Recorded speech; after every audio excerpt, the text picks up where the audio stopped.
আসসালামু আলাইকুম। তো সবাই কেমন আছেন? আশা করি সবাই ভালো আছেন। আমিও আপনাদের দোয়ায় ভালো আছি। দেখেন, এই সংসারটা অনেক কষ্টের।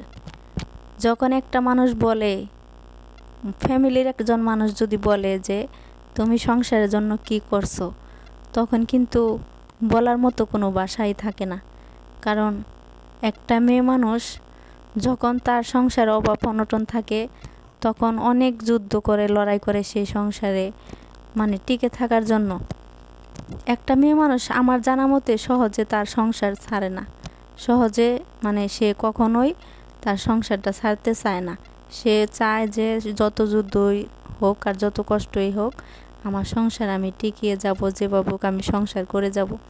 কিন্তু যখন তার ফ্যামিলি মানুষ তাকে বলে যে তুমি কি করছো, তোমার বাবার বাড়িতে কি আনছো, বা তোমার বাবার বাড়িতে কিছু নাই, বা তোমারে কেউ কিছু দেয় না, করে না, তখন কিন্তু অনেক খারাপ লাগে। কারণ কিরে, মেয়ে মানুষের কি বাবা মা নাই, বা বাবার বাড়িতে কিছু নাই দিকে কি মেয়ে মানুষের কোনো দাম নাই, কোনো মূল্য নাই?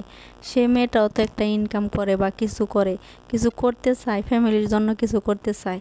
কিন্তু তারা কি একটুও বুঝতে চায় না? তারাও তো একদিন সংসার করছে, বা তারাও তো একদিন এরকম ছিল, বা হয়তো বা তারা মনে হয় এইটা তাদের করতে হয় নাই, যে এই আমরা যেগুলা পাইতেছি কষ্টগুলা, এগুলা তাদের পাইতে হয়নি। তো এই সংসারের জন্য, একটা সংসারের জন্য একটা মেয়ে মানুষ কত কষ্ট করে। কিন্তু আমাদের যে শাশুড়ি মারা আছে না, তারা কিন্তু এগুলা বুঝতে চায় না। তারা আগে যেরকম মুরব্বীরা কামাই করে আয়না দিচ্ছে, খাইছে, ওই পর্যন্তই। তাদের কিন্তু ভবিষ্যৎ পরিকল্পনা কোনো কিছুই ছিল না, যে তারা বাচ্চা কাচ্চারে লেখাপড়া করাইবো বা অনেক কিছু করব, সেরকম কোনো চিন্তা ভাবনাই তাদের থাকে নাই, আসছিল না। তাদের শুধু পেটের ভাতের টেনশন ছিল, তারা কিভাবে দুইটা ভাত খাবে সেই টেনশনটা ছিল।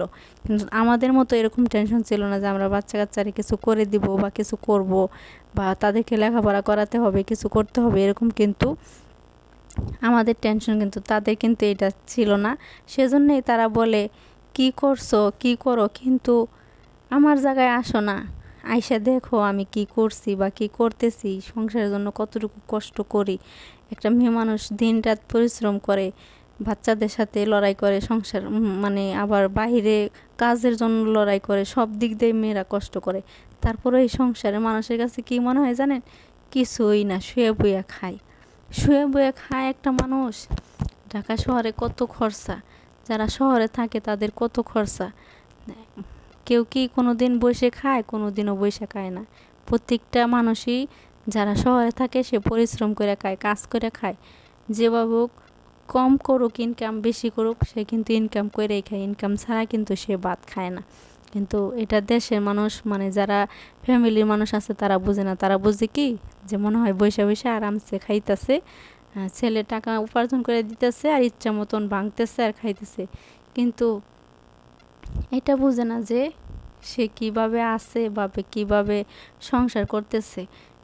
আমার জায়গায় আইসা হিসাব করে দেখো না, কত টাকা লাগে আর কত খরচা হয়, কত কষ্ট হয় চলতে।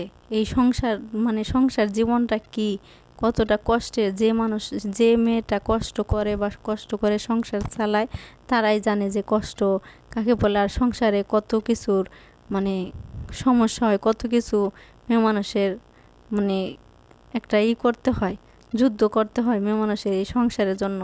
এটা কেউ জানে না। মনে করে যে বললেই মনে হয় হয়ে গেল, কিন্তু না, একটা মেয়ে মানুষই জানে যে কতটা কষ্ট করে এই সংসারের জন্য।